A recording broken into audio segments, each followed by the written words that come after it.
bought one of those expandable things from Canadian Tire. That's about as much as I care to expand it, because otherwise the left section will fall off.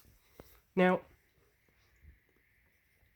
it could probably even take the 6-inch figures without their bases, 1 and 1 in front of each other, but as you can see, Spock and Sarek will be in front of each other, and who knows how many you'd get. And on this level, and on the front level, and if you move it back enough, you can also have figures standing in front, just like Motu. So that's perfect.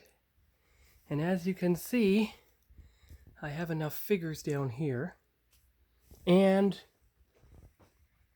here to open, except for the next gen 35 years. They stay carded forever, just like the Wrath of Khan 40 years figures do. Yeah, so it'll work out. Because see, there's the Wrath of Khan 40 years figures over there, out of the way, so I don't accidentally open them. And that Galoob... Wait a minute. Wait just a minute. I know the Galoob figures are virtually statues, but look. Look. Captain Kirk and Captain Picard are the exact same scale. Galoob figures versus whatever these are. Good. Good, good, good. All right. And I know that this can hold figures as well in a pinch, but only on this level and that level. And the upper level. The level down there would have to hold their accessory bags. Yeah. But no, this is front and center between the toys and the Starship models is the perfect place to have the Star Trek figure shelf. So that's how it'll work.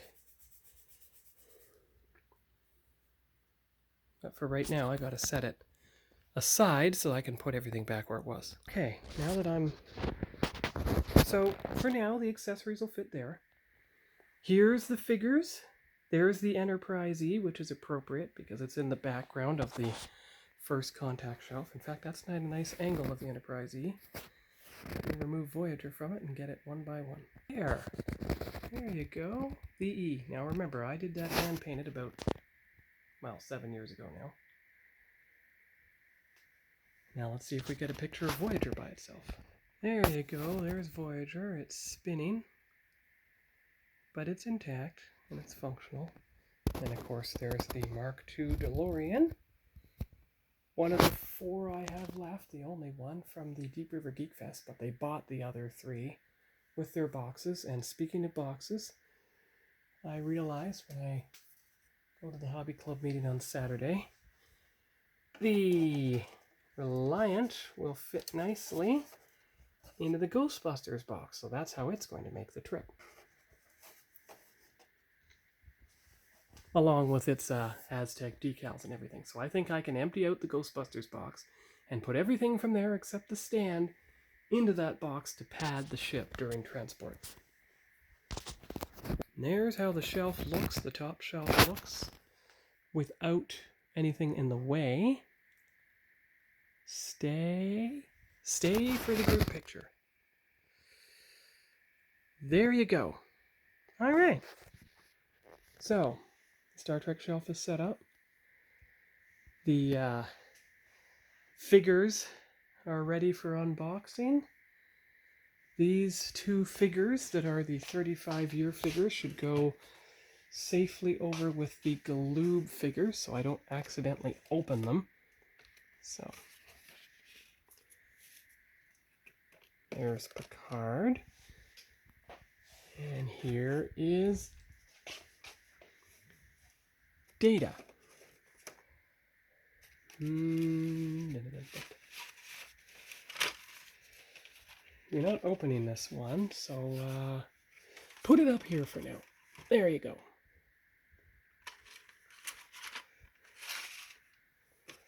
These will eventually be opened, all of these. Everything should be fine, because they'll be set up on that shelf, just like they were at the old place. So having this corner nook is great because it has toys and comics, and I mean, I'm not going to do it now, but when it's not winter, I will go to that comics shop and look for stuff. Well, I might go during the Christmas days when I'm visiting my parents, or the week of Monday, December 16th. You never know. I'm not traveling during that week because I'll be recovering from root canal redo surgery. And eventually, it seems to me that I can open up the Visionaries from their drawers and... Now, of course, when it comes to another drawer, I don't think those Star Trek figures will fit in the drawer. So there's not much left for me to put into these drawers except the figures that already occupy them. So that's good. And I think he came out of that yellow case, which I've had since the 90s. So for 30, 35 years, they've always held the accessories. So now they hold specific ones. Yeah. So you see, the table is ready, whether it's going to be hockey card opening or I'm going to start opening some of the figures here. Because you're going to need to start displaying figures on these shelves here. And as far as all these accessories, I think I will simply put them where they were before, behind the shelf. That way they're all together and these shelves are left alone.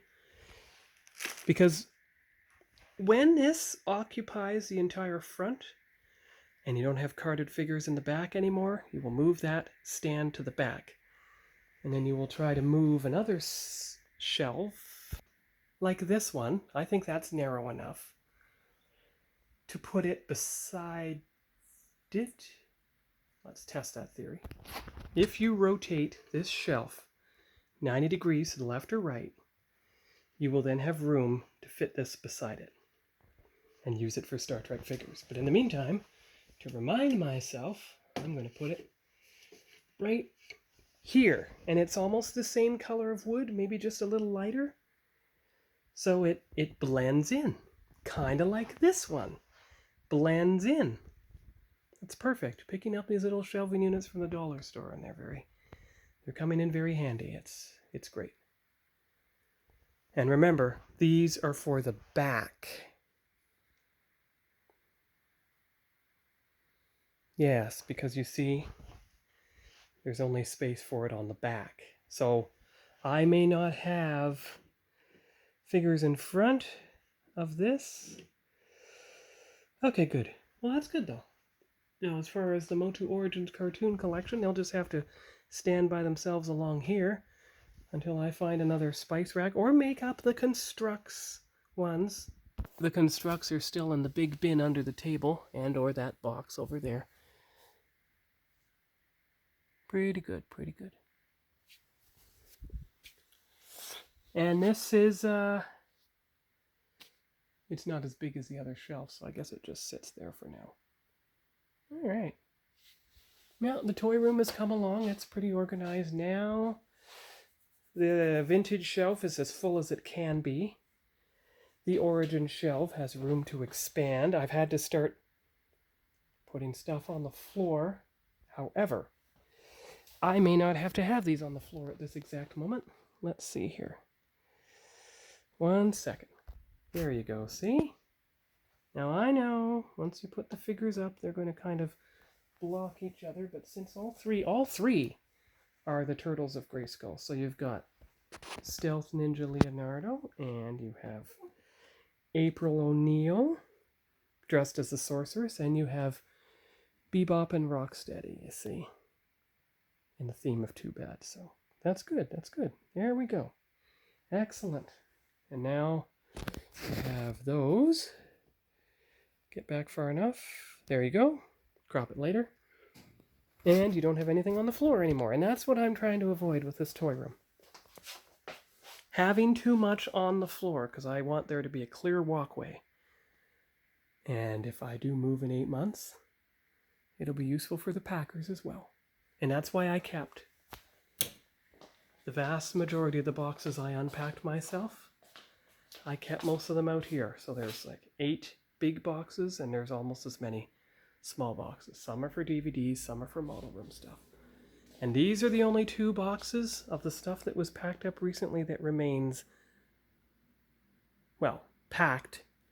These are the Star Wars figures, carded loose, that I can sell. And then you've got the Black Series, and you've added to them a couple times, so that's good. That's the 40th anniversary Boba Fett. That's why he's dividing the 40th anniversary Star Wars from the regular Black Series. And of course, you got the Ninja Turtles and the Dragon Ball Z figures from my list. And then this is mainly the Motu shelf and Star Wars 40 years. Okay, and Transformers 40 years is down there. So you're collecting the anniversary stuff. That's good. And that's the. Let's see if I can get back and get a. Ooh, well, give me 1 minute. All right, here we go. Got to get back further. Never had an unobstructed view of the toy shelves before, but I do now. So now you can see Return of the Jedi 40 years is on the bottom of both shelves. Kind of a random assortment of figures down there. Turtles, Star Wars Episode 2, Star Wars Episode 1, Motu on 3 of the 4 shelves, Star Wars Black Series on 2 of the shelves, and then, oh wait, Marvel Legends, I can move 1 or 2. Okay, so now the Marvel Legends are on the bottom, and you can see the Star Trek for sale. So that's good. Toy shelves are coming along very well out here as well, and they don't get in the way too much, but you see this space between there, that's filled up by the 2 toy boxes. So this is another toy room update. Tuesday, December 5th. Tuesday, December 5th, 2024. Another toy room update. But of course, I got to get through the other toy room videos first before I upload this. So it may be a few weeks before you see it. Or perhaps once I'm back from the rest of my vacation in the latter half of this week, maybe I'll start posting them Monday and Friday. Okay, see you later. Bye-bye.